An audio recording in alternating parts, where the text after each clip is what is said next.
नमस्कार, मैं डॉक्टर छाया सोनी, सहायक आचार्य, शिक्षा संकाय, काशी हिंदू विश्वविद्यालय वाराणसी। स्वयं पाठ्यक्रम हिंदी भाषा एवं अध्यापन विधा में आप सभी का स्वागत करती हूँ। मॉड्यूल संख्या 8, जिसका शीर्षक है हिंदी भाषा में उच्चारण एवं वर्तनी। इस मॉड्यूल के अंतर्गत आज व्याख्यान का जो शीर्षक है वह केवल वर्तनी है। आज इस व्याख्यान में वर्तनी के ही मुख्य बिंदुओं पर हम लोग चर्चा करेंगे। वे मुख्य बिंदु जो हैं वो इस प्रकार से हैं: परिचय, वर्तनी का अर्थ एवं परिभाषा, वर्तनी का मूलभूत आधार, वर्तनी के भेद, शुद्ध वर्तनी की आवश्यकता, वर्तनी शिक्षण के क्या उद्देश्य हैं, शुद्ध वर्तनी का महत्व और अशुद्ध वर्तनी किसे कहते हैं, निष्कर्ष। इस व्याख्यान के पश्चात विद्यार्थी इन सभी बिंदुओं में सक्षम हो पाएंगे। जो उपलब्धि प्राप्त होगी वो इस प्रकार से होगी कि विद्यार्थी वर्तनी के अर्थ से परिचित होंगे और उसको अपने शब्दों में बता पाएंगे। वर्तनी के मूलभूत आधार क्या हैं उसको वो समझ पाएंगे और समझ करके उसको वर्णित कर पाएंगे। वर्तनी के भेद कितने प्रकार के होते हैं उसके आधार पर उनको जानकारी प्राप्त होगी और उन भेदों से परिचित होकर के लिखते समय शुद्ध वर्तनी का कैसे प्रयोग किया जाए इससे भी वह परिचित होंगे। क्यों शुद्ध वर्तनी की आवश्यकता है कि जब हम शुद्ध लिखेंगे, शुद्ध लेखन ही शुद्ध पठन का आधार होता है। इसको वो अपने विद्यार्थी अपने शब्दों में स्पष्ट कर पाएंगे। वर्तनी शिक्षण के क्या उद्देश्य हैं, जब हम शिक्षण के संदर्भ में बात करते हैं तो शुद्ध वर्तनी की शिक्षा देना क्यों आवश्यक है, इससे वो परिचित हो पाएंगे और समझ पाएंगे।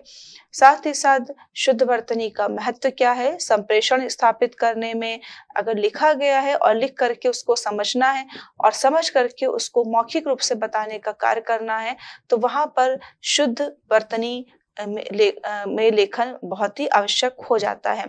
साथ ही साथ अशुद्ध वर्तनी किसे कहेंगे, अशुद्ध वर्तनी के क्या कारण हो सकते हैं, इन सब पर हम लोग चर्चा करेंगे और विद्यार्थी इस व्याख्यान के पश्चात इन सभी बिंदुओं में सक्षम हो पाएंगे और उन सबको समय अनुसार बताने का प्रयास कर पाएंगे। भाषा का व्यवहारिक पक्ष अभी जब कह सकते हैं कि तभी सशक्त होता है जब उसका लिखित रूप शुद्ध और व्यवस्थित हो, अर्थात जब एक सैद्धांतिक पक्ष है जो कि लिखा हुआ है और व्यवहारिक पक्ष जब हम उसको व्यवहार में लाने का प्रयास करते हैं तो वह जो व्यवहारिक पक्ष है वो तभी सशक्त होगा जबकि लिखित रूप जो है वो शुद्ध और व्यवस्थित हो। इस लिखित रूप की शुद्धता का दायित्व वर्तनी निभाती है। वर्तनी किसी भी भाषा के लेखन की आंतरिक रीढ़ होती है। जैसे इमारत के लिए ईंटें आवश्यक हैं वैसे ही भाषा की शुद्धता के लिए वर्तनी। हिंदी भाषा में भी वर्तनी की भूमिका अत्यंत महत्वपूर्ण है। ये न केवल अर्थ संप्रेषण को स्पष्ट करती है बल्कि भाषा के सौंदर्य और गरिमा को भी बनाए रखती है। शुद्ध और अशुद्ध वर्तनी का प्रभाव। शुद्ध वर्तनी संवाद को प्रभावी बनाती है। अशुद्ध वर्तनी से अर्थ का अनर्थ हो सकता है। कई बार ये हास्यजनक और अपमानजनक स्थितियां भी उत्पन्न कर सकती है। उदाहरण के लिए कवि को यदि कवि लिखा जाए तो अर्थहीनता उत्पन्न होती है। पुस्तकालय को पुस्तकालय लिखना मात्र ध्वन्यात्मक गलती नहीं बल्कि लेखन अनुशासन की चूक भी है। अर्थात भाषा को जब हम व्यवहारिक रूप से परिलक्षित करते हैं तो ये बहुत ही महत्वपूर्ण हो जाता है कि उसका सैद्धांतिक पक्ष भी उतना ही मजबूत होना चाहिए, क्योंकि व्यवहारिकता तभी सशक्त होती है जबकि लिखित कार्य सशक्त होगा। लिखित जो लेख है वो शुद्ध होगा तो उसको जब हम व्यवहार में लाएंगे मौखिक तरीके से तो वो अपने आप शुद्धता को परिलक्षित करेगा। वर्तनी का अर्थ एवं परिभाषा। वर्तनी शब्द संस्कृत के धातु वृत्त से बना है जिसका अर्थ है प्रचलित तरीका, चलन या पद्धति। अर्थात वृत्त धातु से बना शब्द है और इसका अर्थ होता है कि जो भी एक चलन चल रहा है, एक तरीका चल रहा है, एक प्रचलित जो पद्धति है, किसी भी कार्य को करने के लिए जो एक प्रक्रिया चलती है, एक चलन चलता है, उसकी यहाँ पर बात हो रही है कि किसी भी शब्द को या किसी भाव को स्पष्ट करने के लिए एक विशिष्ट शब्द का प्रयोग किया जाता है और उस शब्द में वर्णों के माध्यम से उस शब्द का निर्माण होता है। तो यहाँ पर उसी विशिष्ट तरीके की बात हो रही है, चलन की बात हो रही है। अगर व्याकरणिक अर्थ में हम वर्तनी को देखते हैं तो वर्तनी वह प्रणाली है जिसके द्वारा किसी भाषा के शब्दों को मानक नियमों के अनुसार लिखा जाता है। अर्थात कोई भी भाषा है, उसके जो शब्द हैं, तो जो मानक नियम है उसके अनुसार उनको लिखा जाता है, वो वर्तनी कहलाती है। ये भाषा की लिप्त यंत्रण प्रणाली है, अर्थात उच्चरित ध्वनियों को लिखित रूप देने का व्यवस्थित तरीका। जो उच्चरित ध्वनियां हैं, जब हम उसको लिखित रूप देते हैं तो इसका एक व्यवस्थित तरीका होता है। वर्तनी वह प्रक्रिया है जिसमें शब्दों के वर्ण, मात्राएं, चिन्ह और विराम चिन्ह आदि का शुद्ध प्रयोग किया जाता है। ये जो परिभाषित की गई है एनसीईआरटी 2016 के अनुसार, इस परिभाषा से स्पष्ट हो रहा है कि जो उच्चरित ध्वनियां हैं उनको लिखित रूप देने का व्यवस्थित तरीका वर्तनी है। इसमें शब्दों के वर्ण, मात्राएं, चिन्ह और विराम चिन्ह आदि का शुद्ध प्रयोग किया जाता है। एक प्रक्रिया के रूप में वर्तनी को बताया जा रहा है। अतः वर्तनी से तात्पर्य है वर्ण और अक्षरों को मिलाकर शब्द लिखने का नियम। तथ्य इसका यह है कि भारत में मानक हिंदी वर्तनी का कार्य क्षेत्र केंद्रीय हिंदी निदेशालय का है। अगर हम भारत के संदर्भ में मानक हिंदी वर्तनी की बात करते हैं कि एक ऐसी हिंदी भाषा की वर्तनी जिसको कि मानक के रूप में माना जा सकता है, तो उसका कार्य क्षेत्र जहां पर है वो केंद्रीय हिंदी निदेशालय का है। हिंदी भाषा के लिखित रूप के बारे में आमतौर पर ये कहा जाता है कि हिंदी भाषा जैसी बोली जाती है वैसे ही लिखी जाती है। अंग्रेजी की तरह एक ध्वनि के लिए अनेक वर्ण, जैसे क ध्वनि के लिए किसी शब्द में के और के से बना शब्द जो होगा वो किट, किसी शब्द में सी अर्थात कैट, किसी में सी एच केमिस्ट, किसी में क्यू चेक नहीं लिखा जाता और ना ही एक वर्ण अलग अलग शब्दों में अलग अलग ध्वनियों से पढ़ा जाता है। अर्थात हिंदी में जैसा बोला जाता है वैसे ही लिखा जाता है। जैसे अंग्रेजी में बात हो रही कि का के लिए कहीं का जो ध्वनि है उसके लिए के शब्द, के वर्ण का प्रयोग हुआ है, के लेटर लिखा गया, कहीं पर सी लेटर लिखा गया, किसी में सी एच लिखा गया, किसी में क्यू लिखा गया। लेकिन इस प्रकार की भ्रांति जो है वो हिंदी भाषा में नहीं दिखती है और ना ही एक वर्ण अलग अलग शब्दों में अलग अलग ध्वनियों से पढ़ा जाता है। जैसे सी एक ही शब्द में दो बार लिखा हुआ, सर्किल और साइकिल में एक सा और दूसरा का बोला जाता है। अर्थात सी जो लेटर है वो सर्किल में भी दो बार आया है और सी लेटर साइकिल में भी दो बार आया है, लेकिन एक लेटर का जो उच्चारण हो रहा है वो सा के संदर्भ में हो रहा है और दूसरे सी जो लेटर का उच्चारण हो रहा है वो का के संदर्भ में हो रहा है। इस प्रकार की जो दो अर्थ हैं या दो उच्चारण हैं किसी भी एक ही लेटर के या वर्ण के, वो हिंदी में हमको नहीं दिखाई देता है। इस प्रकार रोमन लिपि में लिखित अंग्रेजी की तुलना में देवनागरी लिपि में लिखित हिंदी को अत्यंत वैज्ञानिक माना जाता है। देवनागरी लिपि का जैसे उच्चारण किया जाता है वैसे ही लिखा जाता है। अर्थात देवनागरी लिपि पारदर्शी है। यह तथ्य है कि शब्दों का सही उच्चारण होता है तो वर्तनी भी सही लिखी जाती है। अगर ये भी बिल्कुल स्पष्ट बात है कि अगर शब्दों का उच्चारण शुद्ध किया जा रहा है तो जो उसको सुनेगा, जो श्रोतागण है, उसको सुन करके उन शब्दों को बिल्कुल उसी तरीके से लिखेंगे, तो वहां पर जो वर्तनी की अशुद्धि है वो अपने आप समाप्त हो जाती है। इस प्रकार देवनागरी लिपि में हिंदी शब्दों को लिखने का एक आधार है उच्चारण। उच्चारण जो है वो एक प्रमुख आधार है वर्तनी का। शुद्ध उच्चारण शुद्ध लेखन, अशुद्ध उच्चारण अशुद्ध लेखन, अशुद्ध लेखन अशुद्ध उच्चारण और अशुद्ध उच्चारण से फिर अशुद्ध लेखन। तो एक प्रकार से ये एक चक्र चलता है। अगर हम कहीं पर भी हमें किसी अक्षर के लिखने में भ्रांति है, शब्द के लिखने में भ्रांति है, तो उसके उच्चारण में भी अशुद्धता परिलक्षित होगी। वर्तनी के भेद: समान रूपी वर्तनी, समानार्थी वर्तनी और विशेष वर्तनी। तो वर्तनी के 3 प्रकार से भेद किए गए हैं। पहली है समान रूपी वर्तनी, दूसरी विशेष वर्तनी और तीसरी समानार्थी वर्तनी। वर्तनी के कई प्रकार हैं, जिन्हें मुख्य रूप से हमने 3 भागों में देखा है। तो समान रूपी वर्तनी से तात्पर्य है कि इस वर्तनी में वे शब्द आते हैं जो सुनने में समान प्रतीत होते हैं, लेकिन लिखने और अर्थ में भिन्न होते हैं।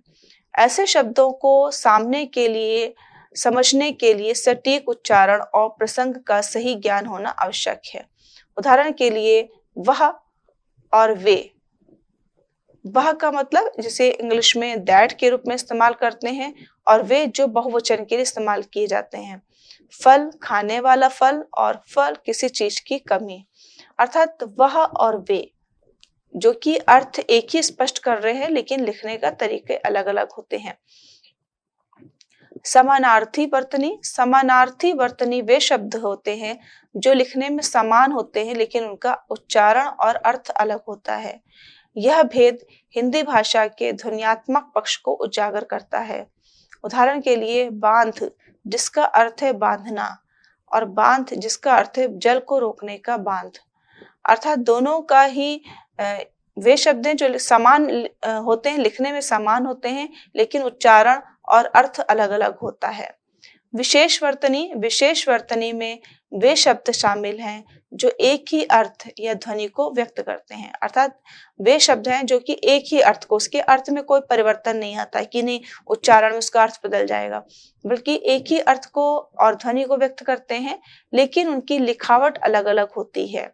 इस प्रकार के शब्दों का सही प्रयोग भाषा की सुंदरता को और बढ़ाता है।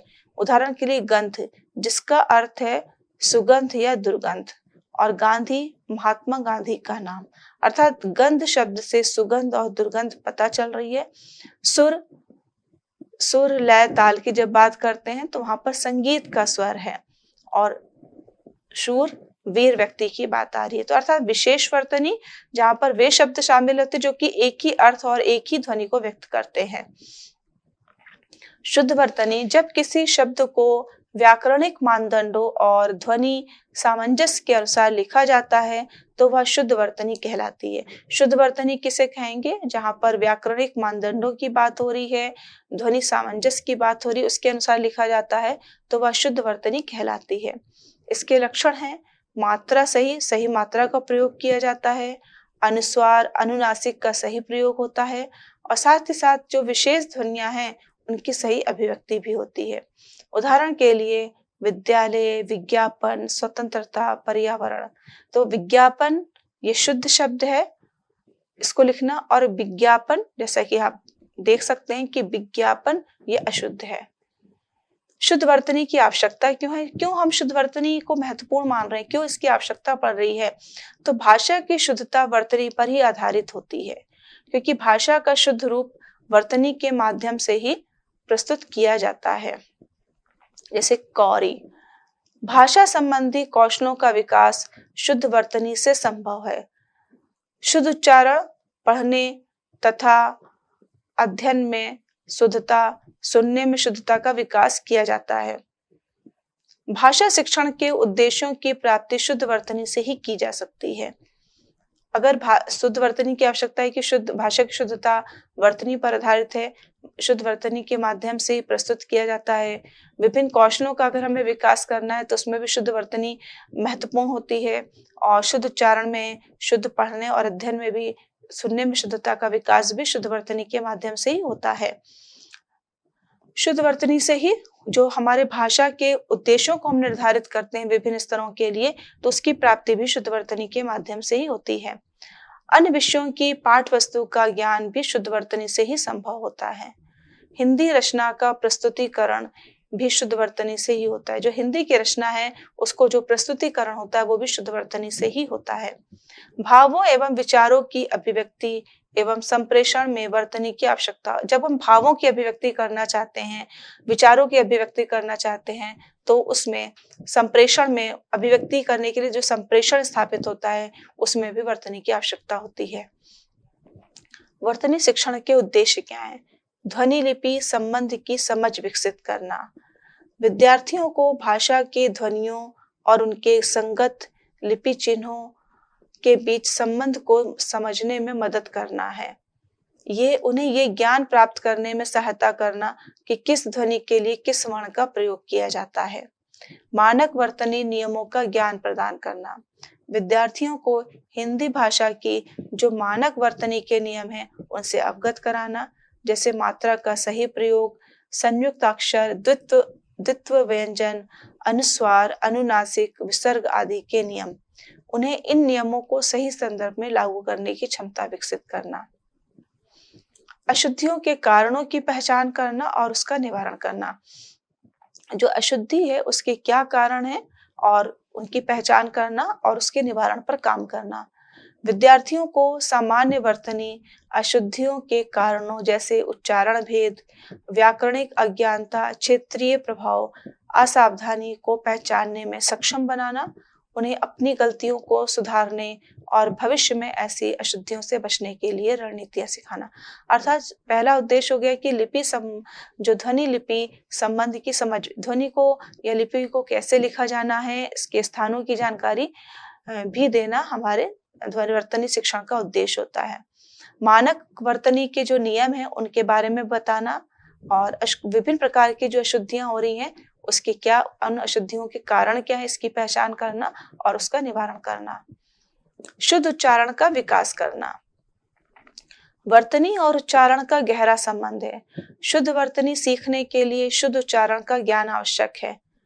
इसलिए वर्तनी शिक्षण का एक उद्देश्य विद्यार्थियों के उच्चारण को शुद्ध और स्पष्ट बनाना भी है। शुद्ध उच्चारण का विकास करना। वर्तनी और उच्चारण का गहरा संबंध है। जो वर्तनी है ये पूर्व में भी बताया गया है कि दोनों अलग नहीं है। जिस प्रकार से कौशलों को हम अलग नहीं कर सकते हैं, उसी प्रकार से उच्चारण और वर्तनी को भी अलग करना असंभव है। दोनों में गहरा संबंध है। अगर एक में अशुद्धता होगी तो दूसरा स्वयं अपने आप ही अशुद्ध हो जाएगा, और अगर उच्चारण शुद्ध होगा तो वर्तनी अपने आप ही शुद्ध होगी। तो गहरा संबंध है। शुद्ध वर्तनी सीखने के लिए शुद्ध उच्चारण का ज्ञान आवश्यक है। कि जो ध्वनियों के उच्चारण स्थानों की हम लोगों ने बात करी थी, उसका ज्ञान होने से भी जो लेखन का कार्य होगा उसमें जो वर्तनी प्रयोग होगी वो शुद्ध वर्तनी होगी। इसलिए वर्तनी शिक्षण का एक उद्देश्य विद्यार्थियों के उच्चारण को शुद्ध और स्पष्ट बनाना भी है। शब्द भंडार का विकास करना। वर्तनी शिक्षण के माध्यम से विद्यार्थियों को नए नए शब्दों की सही लेखन प्रणाली से परिचित कराया जाता है, जिससे उनके शब्द भंडार में वृद्धि होती है। अर्थात वर्तनी शिक्षण का एक ये भी है कि नए नए शब्दों का वो प्रयोग करना सीखे और नए नए शब्दों को कि क्या वर्तनी हो सकती है, शुद्ध वर्तनी कैसे होगी, कैसे लिखा जाएगा, इसकी भी जानकारी देना है, जिससे कि और साथ ही साथ विद्यार्थियों के शब्द भंडार में भी वृद्धि होगी, क्योंकि वो नवीन शब्दों से परिचित होंगे और नवीन शब्दों के लेखन से परिचित हो रहे हैं, नवीन शब्दों की वर्तनी से परिचित हो रहे हैं कि वहां पर मात्रा के संबंध में संयुक्त अक्षर के संबंध का प्रयोग करते हुए किस प्रकार से नए शब्द मिल रहे हैं और उन नए शब्दों में विभिन्न मात्राओं का, संयुक्त अक्षरों का, वर्णों का किस प्रकार से प्रयोग हो रहा है। लेखन कौशल का विकास करना। शुद्ध वर्तनी लेखन कौशल का एक अभिन्न अंग है। वर्तनी शिक्षण विद्यार्थियों के लेखन को अधिक स्पष्ट, सटीक और प्रभावी बनाने में भी मदद करता है। जो शुद्ध वर्तनी है वो लेखन कौशल का भी अभिन्न अंग है और वर्तनी शिक्षण जो है वो लेखन को अधिक स्पष्ट, सटीक और प्रभावी बनाने में भी हमारी सहायता करता है। उसके माध्यम से शुद्ध वर्तनी कहीं ना कहीं लेखन कौशल को भी बढ़ावा देती है, क्योंकि जब हम शुद्ध लिख पाएंगे तो जो भाव है, विचार है और जो संपर्क इसके माध्यम से स्थापित करना, जो संप्रेषणीयता स्थापित करना चाहते हैं वो अपने आप में शुद्ध होगी। तो इस प्रकार से लेखन कौशल का अगर विकास करना है तो शुद्ध वर्तनी की शिक्षा देना आवश्यक है। भाषा के प्रति सकारात्मक दृष्टिकोण विकसित करना। जब विद्यार्थी शुद्ध वर्तनी के साथ लिखने में सक्षम होते हैं तो उनमें भाषा के प्रति आत्मविश्वास और सकारात्मक दृष्टिकोण भी विकसित होता है। वे भाषा का प्रयोग करने में अधिक सहज अनुभव करते हैं। अर्थात भाषा के प्रति सकारात्मक दृष्टिकोण विकसित करना है तो उनको शुद्ध लिखने के लिए प्रेरित करना होगा, जो कि शुद्ध लेखन के साथ ही संभव हो पाता है। उनमें आत्मविश्वास को जगाना है, सकारात्मक दृष्टिकोण विकसित करना है, तो इन सब के लिए शुद्ध वर्तनी का शिक्षण देना आवश्यक हो जाता है। संदर्भानुसार लेखन की क्षमता विकसित करना।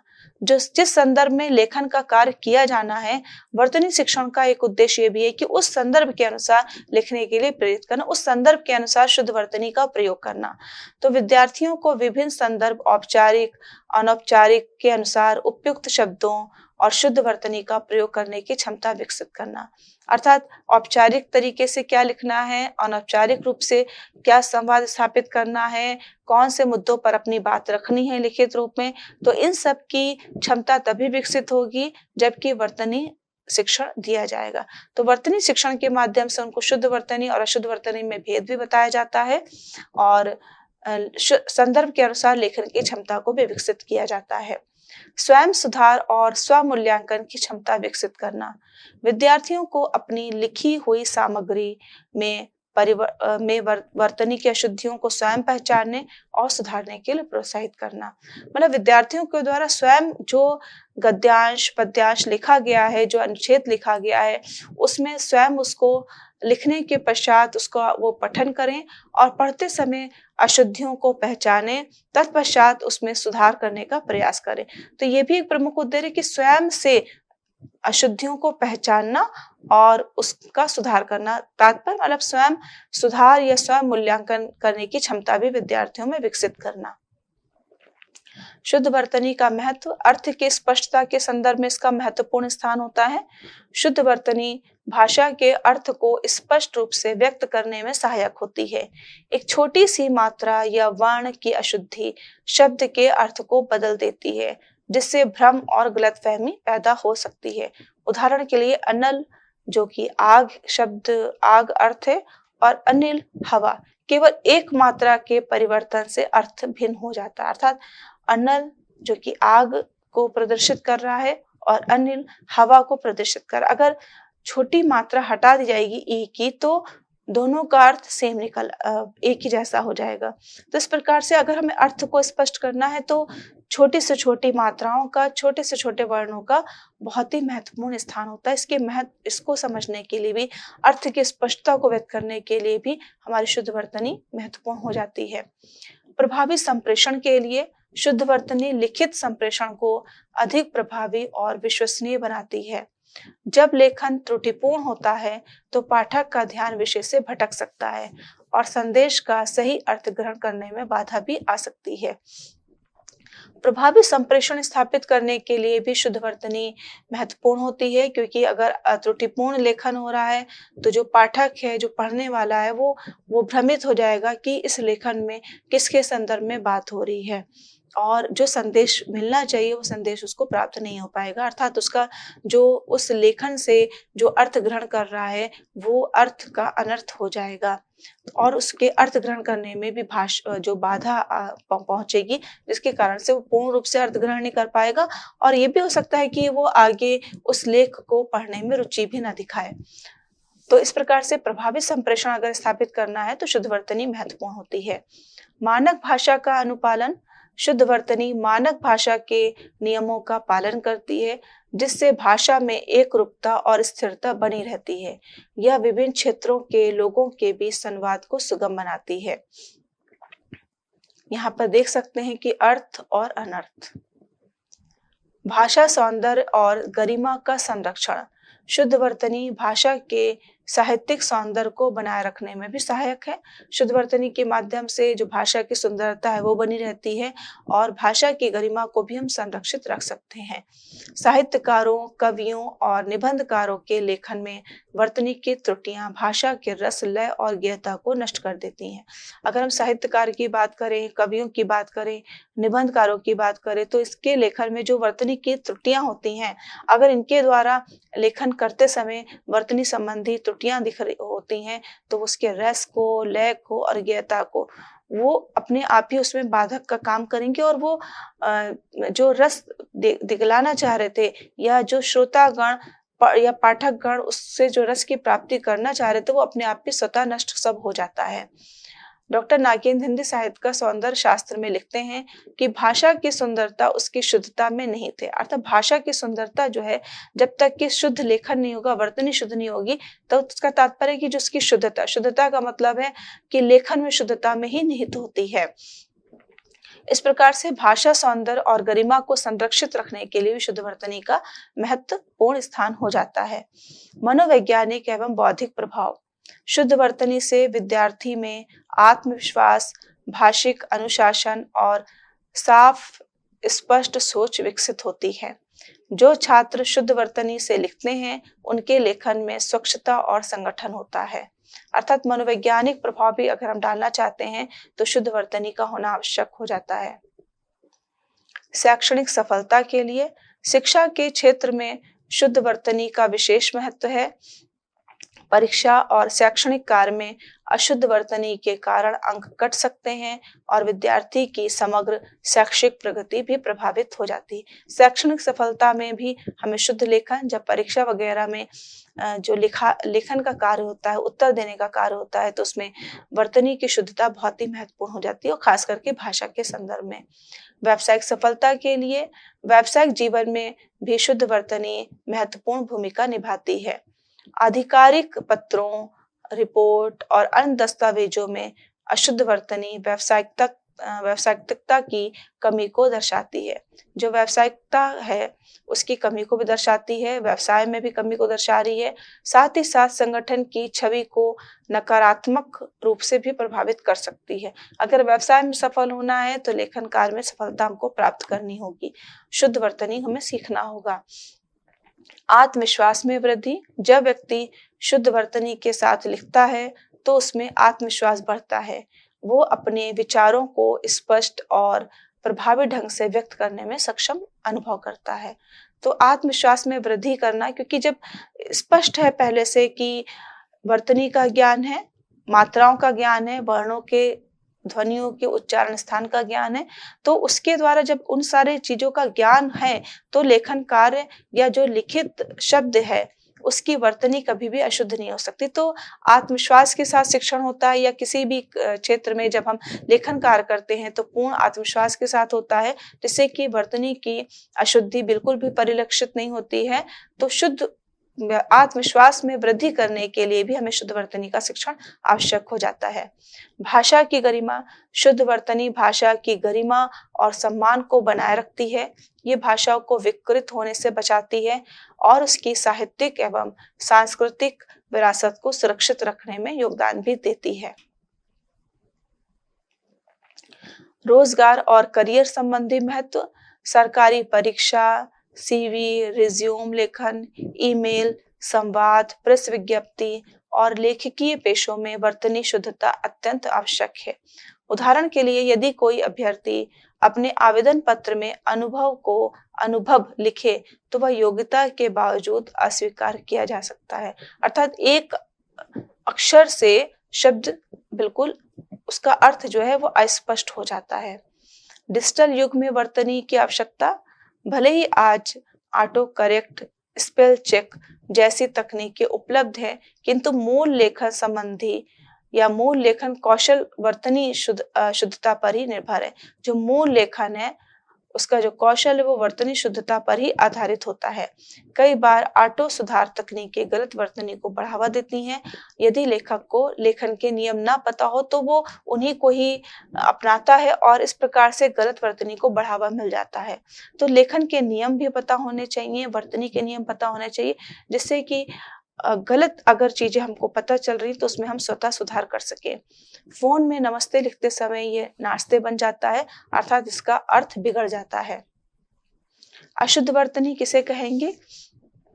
जब शब्दों के लिखने में त्रुटियां हो जाती हैं, जैसे मात्रा की गलती, वर्ण का स्थान परिवर्तन, ध्वनि के अनुचित रूप का लेखन, तो वह अशुद्ध वर्तनी कहलाती है। अर्थात वर्ण बदल जाना, उसका स्थान में परिवर्तन हो जाना, मात्रा की गलती हो जाना, मात्राओं के स्थान परिवर्तित हो जाना, तो और लिखते समय जब इस प्रकार की विभिन्न प्रकार की त्रुटियां होती हैं और उसको सम्मिलित करते हुए लेखन कार्य हमारा होता है, शब्दों को या वाक्यों को लिखा जाता है, तो वहां पर वो अशुद्ध वर्तनी लेखन कहलाता है, जो किसी भी शब्द में वर्ण, मात्रा या ध्वनि चिन्हों के प्रयोग के लिए निर्धारित मानक नियमों का उल्लंघन करती है। यह व्याकरणिक नियमों या ध्वनि व्यवस्था की अज्ञानता, असावधानी या क्षेत्रीय बोलियों के प्रभाव के कारण हो सकता है। अशुद्ध वर्तनी अर्थ में भ्रम उत्पन्न कर सकती है और भाषा की गरिमा को भी कम कर सकती है। जैसे कि देख सकते हैं, परभाव और प्रभाव दोनों में बोलने में भी थोड़ा सा अंतर है और लिखने में भी अंतर है। लेकिन प्रभाव प्रभाव क्षेत्रीयता के कारण कभी कभी प्रभाव को प्रभाव प्रभाव बोलते हैं और हमारा लेखन भी अशुद्ध हो जाता है। विद्यालय विद्यालय, प्रभाव प्रभाव, शिक्षा शिक्षा, असच सच, ये शब्द कुछ उदाहरण यहाँ पर दिए गए हैं। अर्थात वर्तनी भाषा के लिखित रूप की आधारशिला है, जो न केवल अर्थ संप्रेषण को सटीक बनाती है बल्कि भाषा की गरिमा, सौंदर्य और संप्रेषणीयता को भी संरक्षित रखती है। हिंदी भाषा की वैज्ञानिक लिपि देवनागरी शब्दों के उच्चारण और लेखन के सामंजस्य को सुनिश्चित करती है। फिर भी वर्तनी त्रुटियां शिक्षण और संचार में बाधा उत्पन्न करती हैं। शुद्ध वर्तनी भाषा शिक्षण के सभी उद्देश्यों की प्राप्ति का माध्यम है, चाहे वह उच्चारण की स्पष्टता हो, लेखन की प्रभावशीलता या भाषा के प्रति आत्मविश्वास। वर्तनी की अशुद्धियां केवल तकनीकी दोष नहीं बल्कि संप्रेषणीयता, प्रस्तुतिकरण और मनोवैज्ञानिक प्रभाव को भी नकारात्मक रूप से प्रभावित करती हैं। शुद्ध वर्तनी से विद्यार्थियों में स्वानुशासन, स्पष्ट विचार और आत्म प्रकाशन की क्षमता विकसित होती है। आज के डिजिटल युग में भी जहाँ स्पेल चेक जैसी तकनीकें उपलब्ध हैं, वहीं भाषिक दक्षता का मापदंड आज भी शुद्ध वर्तनी ही है। अर्थात स्पष्ट है कि इस व्याख्यान में वर्तनी के संबंध में बहुत विस्तार से बात कही गई है। शुद्ध वर्तनी किसे कहेंगे, शुद्ध वर्तनी की आवश्यकता क्यों है और वर्तनी के महत्व क्या है, उसके शुद्ध वर्तनी शिक्षण का उद्देश्य क्या है, इन सब पर हम लोगों ने विस्तार से चर्चा करी है। अगर इन सब की जानकारी विद्यार्थियों को पूर्ण रूप से होगी तो उनके द्वारा जो लेखन कार्य हो रहा है, उस लेखन कार्य करने में वर्तनी की शुद्धता परिलक्षित होगी। और जब शुद्ध वर्तनी के साथ लेखन कार्य होगा तो जब पाठक उसको पढ़ेंगे तो वह उसी प्रकार के भाव को ग्रहण कर पाएंगे जिस भाव के साथ प्रयोग किया गया। तो यह व्याख्यान आपके लिए लाभकारी हुआ हो। धन्यवाद।